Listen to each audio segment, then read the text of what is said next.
Not every business launched by college students is going to be a unicorn, but many successful entrepreneurs started something in college. Welcome to the Start Now College Entrepreneurship Series, bringing you the stories and lessons by people who didn't wait to chase their dreams. We want you to be inspired and go beyond. Don't wait, start now.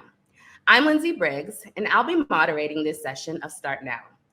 This week's guest is Gianfranco Zaccai. He is known for championing a holistic and highly integrated approach to innovation, research, design, and development.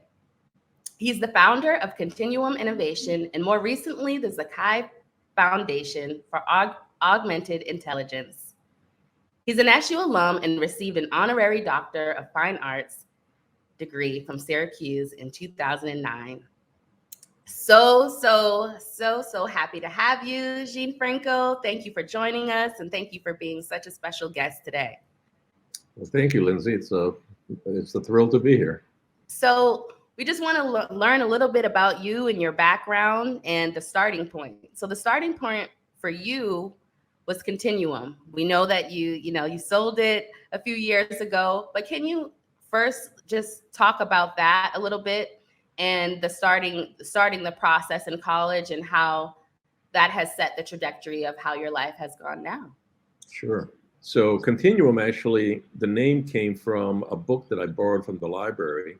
The notion was to always step back.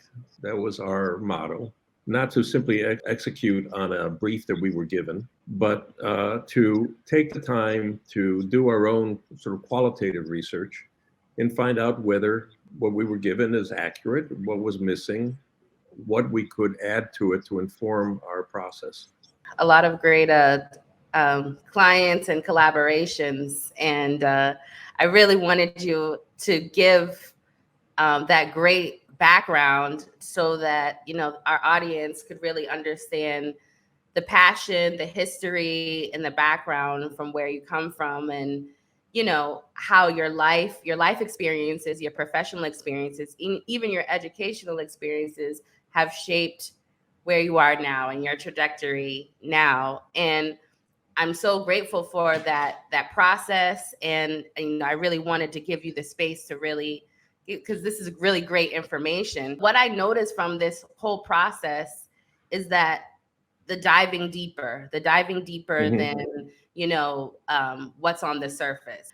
I really want to dive into, there's a lot of patience and empathy and attention to detail that goes into this. And so how have those characteristics, carried over into your new foundation with Zaccai? I had the fortune of having children that I adopted, one from Romania and one from Russia, that had, in some cases, had great difficulty with simple arithmetic. People that are now considered to be neuro-diverse, and that individuals that are that struggle with certain kinds of processes that require a certain level of intelligence were being left behind, and that there was an opportunity to apply the same kind of process of digging deeper, of developing deep empathy, by understanding the lives of people that have various forms of intellectual disability. And I realized that the best way to do this was to stimulate the development of innovative solutions that would improve the quality of life of people by reducing cost. Right. And also the insight that this could be done by generating profit. So the idea was to stimulate, the best and the brightest, meaning students that are in a university now, and I chose Syracuse University for obvious reasons, that the foundation would stimulate the creation of interdisciplinary courses where students from different disciplines could get credit and over a 2-semester period could explore some issue that could provide benefit to these individuals, their families, and society, and develop an idea, demonstrate its viability, and then in a kind of a Shark Tank component at the very end, get funding to take it further. And I love that too. With the program, I think, Syracuse University, it's such a great school. We've all, gone there, graduated or about to graduate. And, it's just a nice idea that, education and experience, along with being able to dive deeper into humanity factors and come up with solutions that are really helping people. How does it feel to have a program like that at Syracuse University where students are learning the skills, the experiences, but also, really developing their emotional kind of intelligence as well? How does that make you feel? Is that Well, rewarding? it makes me feel good, but I also wanted to get broader and deeper. I think that innovation comes from creating a kind of a rich stew of different sensibilities and different perceptions. And so what I'm encouraging the university to do, and all universities, is to break down the silos between different schools, because they can inform each other. And I think that's one of the great benefits of a university education, is not just what you learn in the classroom, but what you learn from each other. Can you give an example of that, even, in your, either in college or, when you came out of college and you were, traveling and, had these different experiences where that, enhanced Continuum, and even now Zaccai, where you were collaborating with others who were different from you, or, they had strengths that you didn't have, and, you might have had different backgrounds, but how, can you take me back to a place where, you collaborated with this person and was like, wow, I learned a whole lot, and I'm so much a richer person because I've Sure. collaborated with someone else?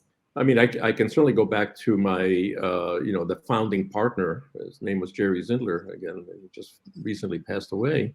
But Jerry was a, dyed-in-the-wool MIT trained engineer and a Columbia trained physicist, and had really deep knowledge of those subjects.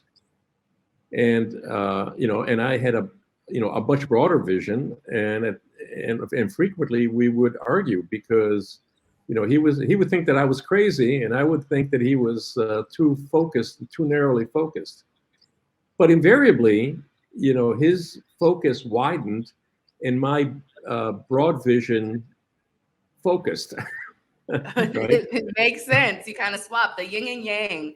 It Yeah, happens. that's absolutely right. And the same thing was true in working. We had offices in China and in Korea and in Italy, and I would always learn something from being in these different environments. I want to tap into some challenges you may have faced, because entrepreneurship is a very it's not for the weak-hearted. And so upon leaving college, what are some experiences you pondered and reminisced back on that you had when you started to face challenges in the real world within business? So was there anything that you learned within college or when you first started, your business, and you're like, I'm facing this challenge right now, and you're like, an experience that you had back in college that really got your mind thinking or brought you to some sort of solution? So I mean, the whole experience of college for me was an experience because I basically I had to work my way through college and borrow a lot to pay for tuition. So that kind of creates a rigor in your mind and a value for what you're getting that sometimes if your family has all the money in the world, you might lack. That isn't to say that that would happen to everybody, but for me, it was an advantage. Right. Secondly, one of the first projects that I was given at Syracuse was to look at something in nature, and then from this natural occurrence, develop a useful product. And so I looked at cells in leaves and a specific cell that's called the stoma. And the stoma opens and closes depending on the moisture content of the leaf. And it allows the leaf to not lose humidity in a very dry environment, and then to be able to reduce the amount of humidity that it contains if it's raining a lot. By inflating and closing off an opening or opening the cell. What I designed based on that was an inflatable splint for skiers and for ski patrols, thinking that if someone gets injured on a ski slope, the ski patrol could come with this inflatable splint and stabilize the arm or leg of the person, and it wouldn't weigh very much while they were, they could keep it in their back pocket and so forth. And I never actually developed it. I never, prototyped it or anything. I just did a schematic of it and some sketches. So I don't know. That's a very clear example. Yes, I love I think everything else that we've ever done or that I've ever done, and I continue to do, I proudly say is based on ignorance. In other words, I never enter a project with the idea that I know more than anybody else. Right. But rather with the idea that I have to learn better than anyone else. Definitely. And I have to learn from others as much as possible. And I applied that to Continuum as a business as well, because I took some marketing courses, I took some economics courses, but I never knew how to run a business. So I learned. What would be some of your advice that you would give students graduating who are going into entrepreneurship, maybe already have a venture that they're working on or have started within college and they're entering the real world? Well, that's a great question. So, in my case, I wanted to learn more. So I did not want to start my company right away, although I always wanted to start the company. But I wanted to learn kind of the real world, right? From my own point of view, I think it's really important to have an open mind, have a lot of passion, but have an open mind to about what you don't know. You don't know what you don't know. And the best way to expand on what you know is by learning from people who know things differently or see things differently than you do. But again, taking what they say or what they do with a grain of salt. So it's a constant learning process, and also to embrace the fact that sometimes you make mistakes. Mm-hmm. And instead of saying, gee, I'll never do that again, maybe learn from the mistake, because within that mistake is a kernel of insight that might lead you to success in the future.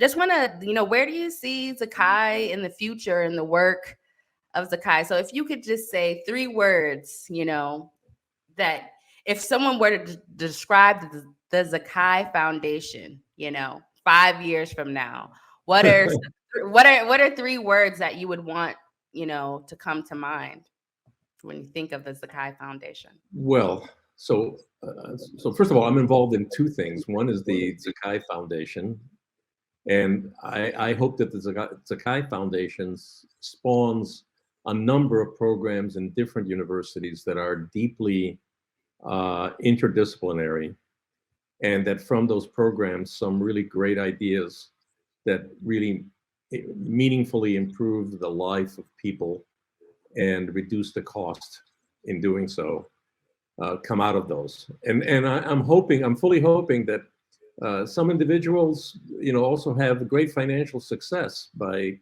coming up with these ideas. So I'm not sure that those are 3 words, Well, but I think it's better than words. human-driven innovation for individuals that are not like us. I love it. Okay.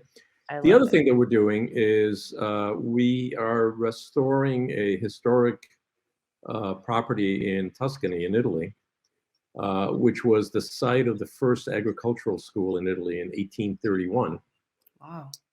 And it'll have a school for neuro-diverse people where people could come from American universities and from Italian areas to have a learning by doing experience over a semester or 2 semesters, because we've learned some things about the way individuals learn and develop self-respect and self-reliance in a way that is different that they might have in a standard educational experience. I love that. And I can't wait to hear some of the testimonies and success stories that come out of the school, because I know that there will be many.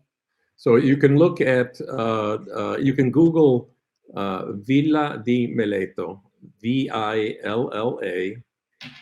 Di, capital Meleto. Nice. Well, thank you so much, Gianfranco. We are so honored and lucky to have you, and for everything that you're doing with Syracuse University, and for the current students there, and even to share this space with us, with entrepreneurs in the media industry, and just to share your story. We love this space and what you're all about, and we really appreciate you for your time today. Well, thank you very much, and I'm honored to have been invited on your show, and congratulations on this program.